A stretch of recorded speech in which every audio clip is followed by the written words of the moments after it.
Shri Parashakti Vidyala CBSE Class 9th Standard Subject English.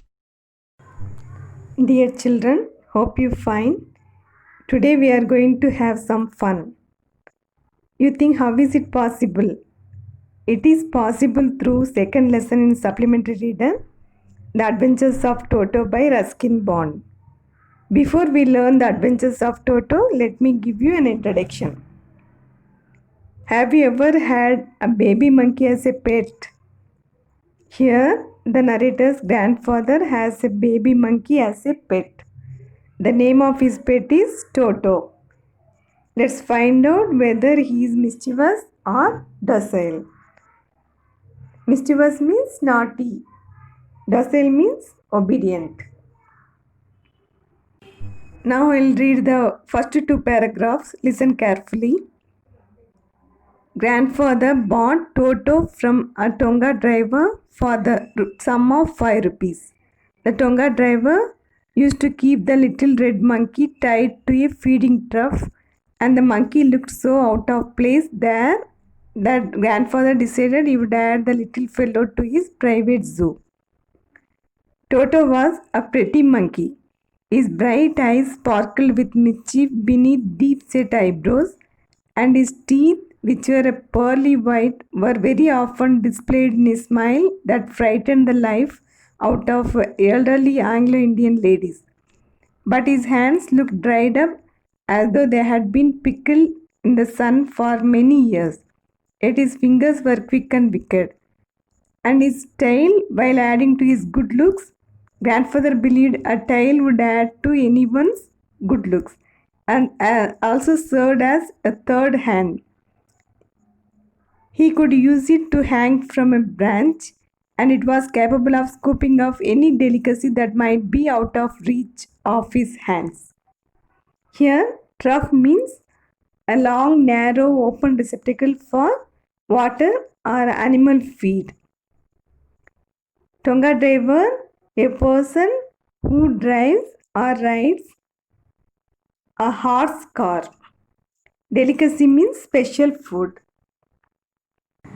Now I will explain the first two paragraphs.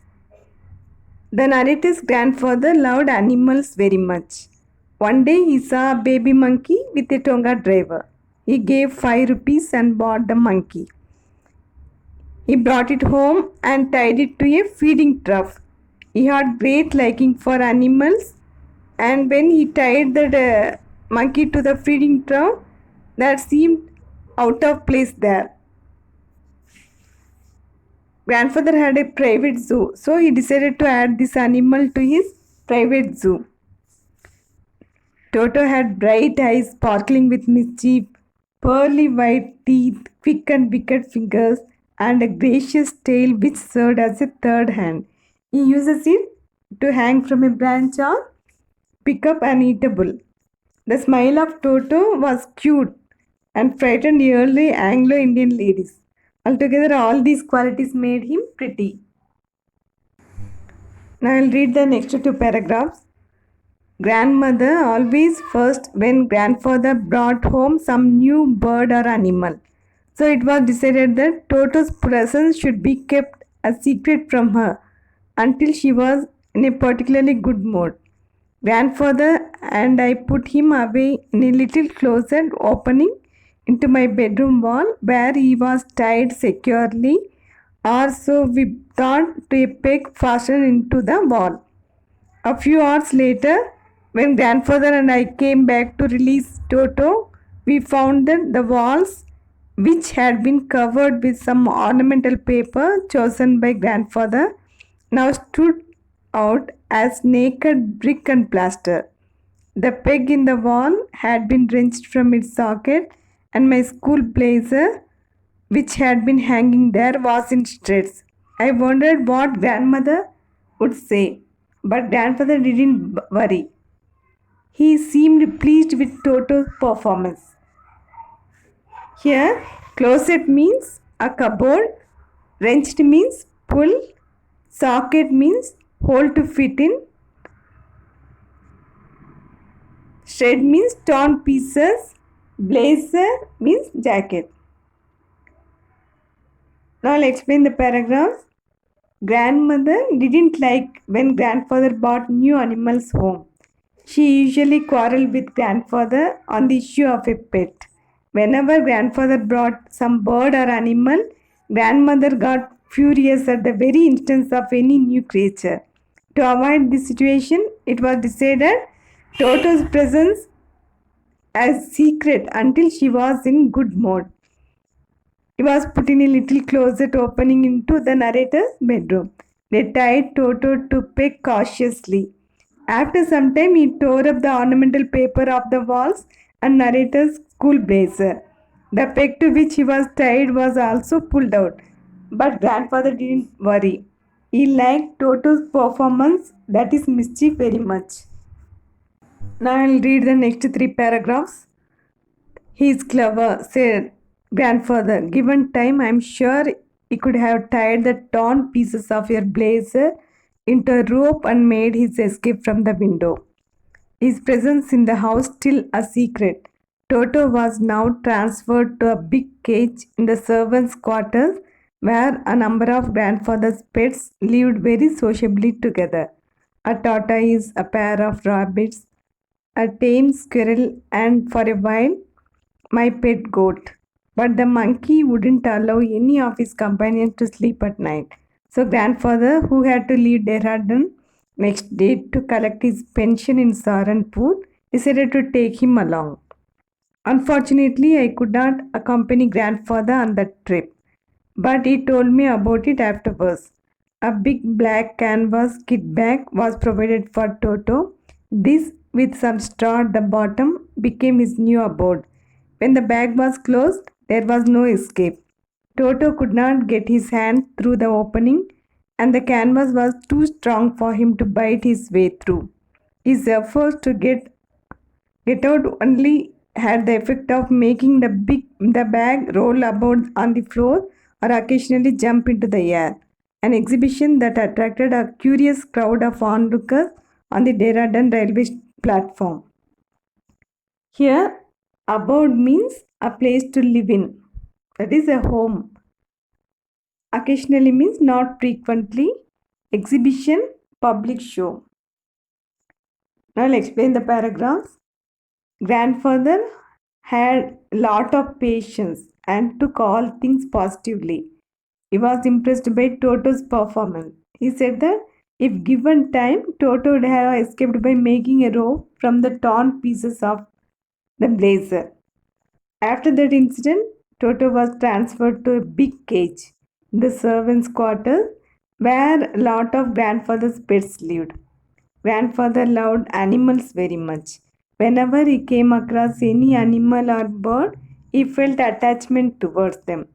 In his house, there were many other pet animals, a tortoise, a pair of rabbits, a tame squirrel, and his pet goat. But the moment Toto entered the zoo, he started disturbing other animals. He was a naughty monkey.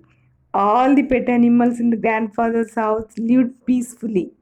It was only Toto that had no positive relationship with other animals.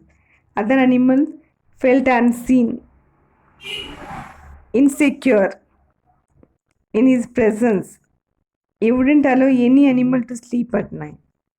Grandfather had to collect his pension from Saharanpur, so he decided to take Monkey along. Toto was kept in a big black canvas kit bag with some straw at the bottom. It was tightly closed. The canvas was too strong for him to bite. Toto wanted to get free. While making efforts to get out of the canvas kit bag, he occasionally rolled about or jumped into the air. As he was inside the bag, the onlookers could not see him. In this way, the onlookers on Dehradun platform got attracted towards it. Now I'll read the other paragraphs.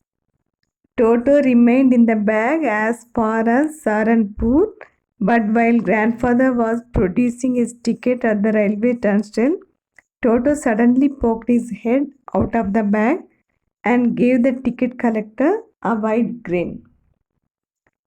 The poor man was taken aback, but with great presence of mind and much to grandfather's annoyance, he said, "Sir, you have a dog with you.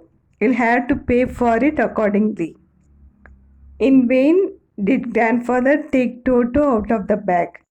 In vain did he try to prove that a monkey did not qualify as a dog or even as a quadruped. Toto was classified a dog by the ticket collector, and 3 rupees was the sum handed over as his fare. Then grandfather, just to get his bone back, took from his pocket a pet tortoise and said, "What must I pay for this since you charge for all animals?" The ticket collector looked closely at the tortoise, prodded it with his forefinger, gave grandfather a pleased and triumphant look, and said, "No charge, it is not a dog." Here, quadruped means four-legged animal. Prodded means pushed. Triumphant means victorious. Turnstile, a mechanical gate revolving horizontal arms fixed to a vertical post, allowing only one person at a time to pass through. Now I'll explain the paragraph. Toto remained in the bag till Saharanpur, but as grandfather was producing a ticket to the ticket collector, Toto poked his head out and gave a wide smile. The ticket collector demanded Toto's fare by classifying him as a dog.